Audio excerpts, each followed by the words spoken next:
Ini fiat dalam bahasa Latin adalah apa? Let it be done. Ada yang tahu nggak? Uang kertas itu adalah uang fiat dalam bahasa Latin, jadi aja. Maksudnya apa? Ini adalah di back sama kredit. JP Morgan pernah bilang 1920, ya. Uang itu hanyalah emas, sisanya adalah hutang. Ngerti nggak maksudnya? Ada yang tahu nggak? Kertas ini gue nggak bisa contohin pakai rupiah, nanti gue masuk bui. Ini gue contohin pakai dolar. Dolar ini di print pakai apa? Ada di situ, tulisannya di situ. Dolar di print pakai apa? Jadi kalian berpikir kritis nih. Ini sekolah nggak pernah ngajarin. Oh kalian terima uang ya? Iya uangnya tabung ya, tabung di celengan ya sampai miskin. Uang itu apa sebenarnya? Kepercayaan. Jadi kalau nggak ada kepercayaan, uang apa? Apa yang terjadi? Nggak ada artinya. Uang adalah basisnya satu, sebagai legal tender. Titik. Ada yang tahu nggak? Rupiah itu reserve-nya berupa apa? Dolar. Salah, itu cadangan devisa. Rupiah reserve-nya apa? Jawabannya nggak ada, rupiah lagi. Ya. Yang kalian lihat cadangan devisa 10% dari GDP, itu isinya apa?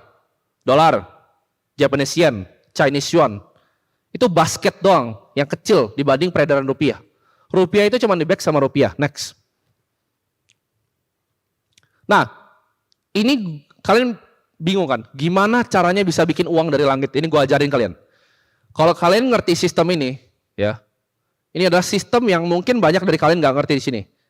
Ini kenapa orang-orang di bank itu sangat amat kaya. Ini gue kasih tahu cara bikin uang dari langit. Budi yang paling kiri. Budi punya uang 100 juta. Budi taruh di bank uangnya. Bank itu di Indonesia, fractional reserve di Indonesia, kalian cari. Itu angkanya bukan 10%, salah yang bilang 10%. Angkanya adalah 5.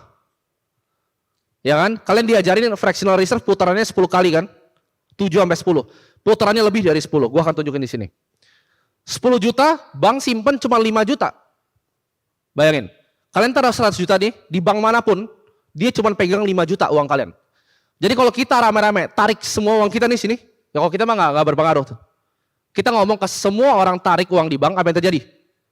Bangkrut. Dia nggak punya uangnya. Ya, dia buat dari langit uangnya. 5 juta taruh bank. 95 juta dihutangin ke orang dapat bunga dia. Dihutangin ke misalnya tadi Budi ya 100 juta. Dihutangin ke Agus. Nah Agus kan dapat duit nih dari bank 95. Dia taruhnya di mana? Di bank lagi. Lucu gak? Dia taruh di bank lagi. Mau bank itu mau bank yang lain terserah. Dia taruh di bank lagi 95 juta. 5% berapa? 4,75. 4,75 dia hutangin 90,25 ke Citi. Jadi total uangnya ada berapa? 100. Lu masukin Agus cuma 100 nih. Total uangnya berapa? Tambahin semuanya. 295 juta. Dari langit gak uangnya? 195 dari mana? Emang ada uangnya? Itu yang dilakukan bank. Lu mau buku 4, buku 3, buku 2, buku 1 sama semua kayak gini. Ya. Sampai bank kecil, bank syariah semua sama kayak gini. Fractional reserve system. Next. Itu tadi cuma ngomong siapa? Agus, Budi, Siti, udah 295. Kalian bayangin kayak gini, per detik, satu kalian taruh di bank, satu taruh di bank dia 5%, satu taruh di bank, satu diutangin ke orang dapat bunga lagi, satu diutangin orang dapat bunga lagi. Berapa banyak putarannya? Apakah 7-10 kali yang kayak diajarin? Kalian kira 100 juta itu habis di putaran ke berapa? Ada yang bisa jawab gak? Habis di putaran ke berapa? 100 juta tadi. Itu uangnya kan jadi bermiliar-miliar. Karena dari dia hutangin tadi, coba balik ke slide sebelumnya. Dari dia hutangin tadi, ini gue hitungnya sederhana. Tapi dari dia kasih ke Siti, Siti bayar apa? Bunga. Lu taruh bank lu dapat bunga berapa sekarang? Tabungan, ayo.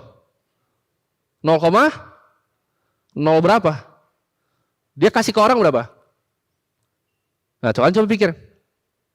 Kalian kira bank dapat cuan dari selisih itu kan? Net interest margin salah. Dari sini. Next. Dan ini menurut gue kesalahan di sistem sentralisasi. Next. Nah, ini yang terjadi. Ada yang lihat krisis bank di US gak? Silicon Valley Bank. Ada yang pernah dengar? Mungkin dari media pernah nge-report Silicon Valley Bank. Ada yang tahu gak kenapa jatuh? Karena orang cuma bacot doang kenapa jatuh. Gak ada yang tahu aslinya. Ini gue buka balance sheet-nya ke kalian. Yang terjadi di sini adalah aset bank itu tadi, uang kalian yang dimainin yang dipegang 5 jutanya, itu dimasukin ke obligasi pemerintah jangka panjang. Aman nggak obligasi? Harusnya aman, betul. Ya. Ini yang terjadi. Dia pegang obligasi sangat terkonsentrasi. Next. Jadi bayangin nggak, bank itu sebenarnya nggak punya uang kalian. Dia invest bahkan uang kalian ke tempat yang beresiko. Next. Nah, ini dia. Jawabannya kenapa hancur? Yang bunuh Bank First Republic, Silicon Valley Bank, Silvergate Bank adalah bank sentralnya sendiri atau the Federal Reserve System. Gimana cara dia bunuhnya? Ini kenaikan suku bunga tertinggi dalam sejarah US. Ya, dari 1992 suku bunga nggak pernah naik setinggi ini. Suku bunga yang tinggi, obligasi jadi sampah. Ya, suku bunga tinggi, jangan beli obligasi. Itu investment 101. Dan bank yang pegang banyak obligasi, begitu suku bunga dihajar, apa yang terjadi? Kenapa kolaps? Dia rugi kan? Obligasinya terlalu besar, dia rugi. Pakai uang 5 juta dia rugi. Dan orang yang punya 100, Agus tadi, tarik semua uangnya. Begitu Agus, Budi, Siti, dan semua tadi yang ratusan kali itu tarik duitnya, apa yang terjadi? Uangnya ada nggak? Nggak ada, orang cuma 5%. Jatuhlah banknya, 1. Ya, next. Jadi kalian percaya, taruh uang di bank itu aman? Aman nggak sekarang? Silicon Valley Bank kalau kalian bilang bangkrut, kalian diketawain loh. Gue bilang Credit Suisse, bank paling besar di Swiss, bangkrut. Gue bilang tahun lalu. Gue diketawain sama semua orang di Indonesia.